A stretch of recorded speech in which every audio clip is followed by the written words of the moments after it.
कि हमारा जो भी सिस्टम होता है यूजुअली डिफेंस सिस्टम, उसके लिए मुश्किल होता है डिटेक्ट करना। भारत ने पहली बार स्वदेशी तकनीक वाली पावर का डेमोन्स्ट्रेशन किया।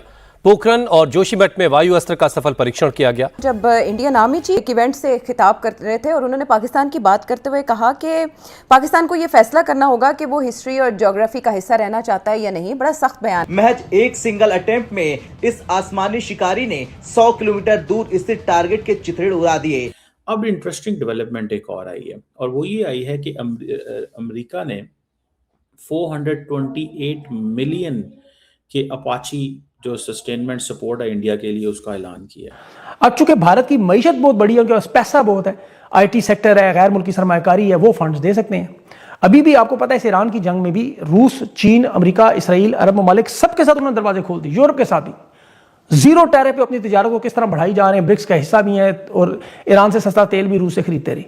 वो नई आलमी साबंदियों में एक मजबूत मुल्क के तौर पर सामने आ गए। पिछले दिनों रूसी वज़ीर ख़ारिजा ने कहा कि अगर आइंदा कभी ऐसा मौका बने तो भारत बेहतरीन सालिस बन सकता है। खैर कहा यह जा रहा है कि तकरीबन एक साल के अंदर जो है पाकिस्तान की गवर्नमेंट इस वक्त जो है उसने 6800 बिलियन का लोन जो है वो लिया है। जी 4 दिन का दौरा, that's very unprecedented by the way.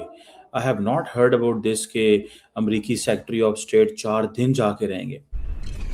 नमस्ते दोस्तों, जय हिंद। हिंदुस्तान स्पेशल में आपका स्वागत है। दोस्तों, भारतीय रक्षा तकनीक के क्षेत्र में देश को एक बड़ी सफलता मिली है। भारत की डिफेंस टेक्नोलॉजी कंपनी नाइब लिमिटेड ने अपने स्वदेशी लॉटरिंग म्यूनिशन वायु अस्त्र 1 का तकनीकी परीक्षण पूरा कर लिया है और यह परीक्षण पूरी तरह से सफल रहा है। वायु अस्त्र 1 को आम भाषा में आत्मघाती या कामिकेज ड्रोन भी कहा जाता है। यह परीक्षण भारतीय सेना की 100 किलोमीटर दूरी की मारक क्षमता वाली जरूरत को पूरा करने के लिए राजस्थान के पोखरण और उत्तराखंड के जोशीमठ में किया गया। रिपोर्ट्स के मुताबिक एंटी पर्सनल स्ट्राइक ट्रायल के दौरान इस ड्रोन में 10 किलोग्राम के वारहेड लगाया गया था।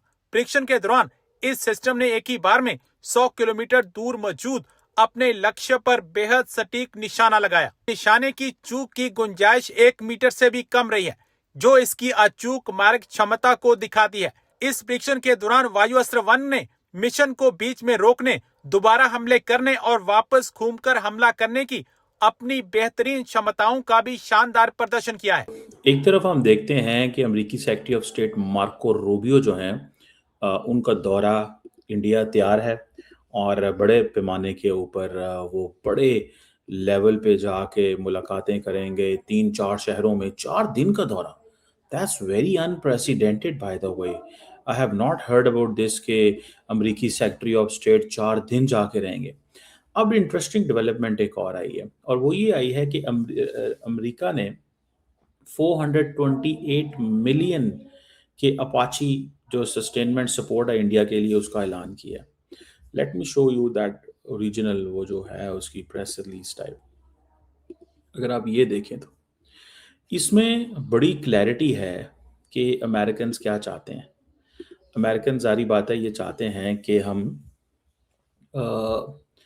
इंडिया के साथ अपना जो एक ताल्लुक है, और वो ताल्लुक इस शक्ल में है कि उनको they really want to understand, they really want to keep in loop कि India is a buyer. India क्या है? बायर है। इंडिया खरीदेगा, वेपन्स खरीदेगा। इंडिया खरीदना चाहता है वेपन्स। आप वो जैसे आप कहते हैं ना, यू जस्ट कैन नॉट से कि जी इंडिया इज़ अ कंट्री जो नहीं हो जाएगा। आप देखें कि ये जो अपाची हेलीकॉप्टर्स है, इसके हवाले से आप देखें कि यूएस स्टेट डिपार्टमेंट ने ये कहा है कि हम पॉसिबल मिलिट्री जो सेल है गवर्नमेंट ऑफ इंडिया को वो करने जा रहे हैं, और जो सपोर्ट सर्विसेज है तकरीबन $192 मिलियन की ये है। फिर government of India has requested to buy AH-64A Apache sustainment support services, जो गवर्नमेंट यूएस गवर्नमेंट वो भी देगी। तो वो जो इंजीनियरिंग, टेक्निकल, लॉजिस्टिक सपोर्ट की बातें जो हैं वो इस प्रेस रिलीज के अंदर वो की गई हैं। अच्छा, ये यूएस डिपार्टमेंट ऑफ स्टेट है। अब जैसे ही जाएंगे, क्या नाम है उनका, हमारे रूबियो साहब वहाँ पे, तो वो कहेंगे देखें हमारा ताल्लुक इतना इंपॉर्टेंट है, हमने आपके लिए आने से पहले ये ऐलान कर दिया। ठीक है जी। और इसका जो प्रिंसिपल कॉन्ट्रैक्टर है वो बोइंग कंपनी है, जो कि वर्जीनिया के अंदर है, आर्लिंगटन के अंदर, और लॉकहीड मार्टिन है जो कि ऑरलैंडो फ्लोरिडा के अंदर है।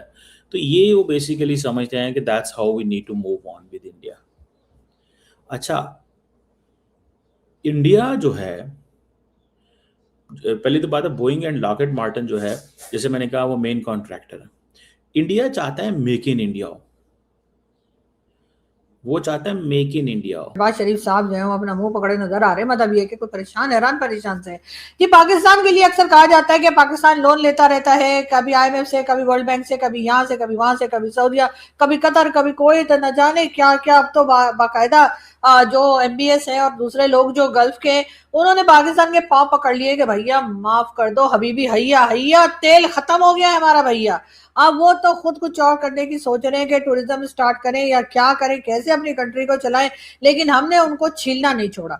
लेकिन खैर कहा यह जा रहा है कि तकरीबन 1 साल के अंदर जो है पाकिस्तान की गवर्नमेंट इस वक्त जो है उसने 6800 बिलियन का लोन जो है वो लिया है। जी हाँ, सिर्फ एक ही साल के अंदर 6800 बिलियन का लोन जो है पाकिस्तान की हुकूमत जो है वो उठा चुकी है, ले चुकी है, हड़प कर चुकी है, खा चुकी है, मांग चुकी है, जो भी कहिए ले लिया है इन्होंने। तो बहरहाल पाकिस्तान की इकोनॉमी तो आप लोग जानते ही हैं कि बद से बदतर होती चली जा रही है। हालांकि हम उसका बार बार इल्जाम जो है दूसरों पे लगा देते हैं। कभी हम कहते हैं जी वो ऑपरेशन सिंदूर हो गया था ना, हम तो जी बड़े जबरदस्त तरीके से अपनी इकोनॉमी लेकर चलने वाले थे, लेकिन ये राह की साजिश जो है उसने हमें कहीं का नहीं छोड़ा। लेकिन उसके बाद जो है हमने कहा कि अब क्या करें। अभी हम सोच ही रहे थे कि वो तो शुक्र हुआ कि अमेरिका ने ईरान पर अटैक कर दिया, और जब अमेरिका ने ईरान पर अटैक कर दिया तो उसके बाद हमने फिर कहना शुरू कर दिया जी हमारी इकोनॉमी तो बस जी आगे जा ही रही थी कि अब हम फिर कई सौ साल पीछे चले गए, क्योंकि अमेरिका और ईरान की वॉर हो गई है। और बात है कि ना अमेरिका हमसे खुश है ना ईरान हमसे खुश है, लेकिन फिर भी हम ये कह रहे हैं कि हम इन दोनों के बीच में पीस टॉक भी करवा देंगे और दोबारा से एक बार फिर पीस टॉक के लिए कोशिश की जा रही है। लेकिन उससे हो क्या रहा है, हमारी इकोनॉमी खराब होती चली जाती है। जाहिर है ये लोग आके हमारे जो चाय पकौड़े समोसे खाते हैं उससे हमारा खर्चा बहुत हो जाता है। तो पाकिस्तान की इकोनॉमी जो है वो मुसलसल समझे कि एक तरह से बद से बदतर होती जा रही है, खराब होती चली जा रही है। और इसी वजह से जो आम आदमी है वो या आम लोग जो यहाँ पे रहते हैं, यानी वो मैंगो पीपल, जी हाँ, तो जो मैंगो पीपल यहाँ रहते हैं जी, उनको जो है जाहिर है सबसे ज्यादा नुकसान उन्हीं का हो रहा है। लेकिन गवर्नमेंट को कोई फर्क पड़ता नहीं है। गवर्नमेंट अपने सैर सपाटों में और यहाँ वहां विजिट करने में लगी है। तो पाकिस्तान जो है वो लालच की वजह से पाकिस्तान का ये हाल है, या काम ना करने की वजह से ये हाल है, इकोनॉमी पे काम ना होने की वजह से हमारी इकोनॉमी खराब है। अगर इकोनॉमी पे थोड़ा भी काम किया गया होता तो यकीनन अभी तक पाकिस्तान इधर उधर से जो कर्जे मांगता घूमता है वो हम ना कर रहे होते, लेकिन अनफॉर्चुनेटली ऐसा नहीं है। और हम जगह जगह जाकर जो पैसा मांग रहे हैं, उसके बाद मैं कई बार कह चुकी हूँ कि जी अगर भारत हमें डैमेज करना चाहे, भारत अगर हमारा दुश्मन है, भारत अगर हमें कोई भी नुकसान पहुंचाना चाहे, वो इतना नुकसान कभी नहीं पहुंचा सकता जितना हमारे लोग खुद अपने आप को पहुंचा रहे हैं, अपनी कंट्री को दे रहे हैं।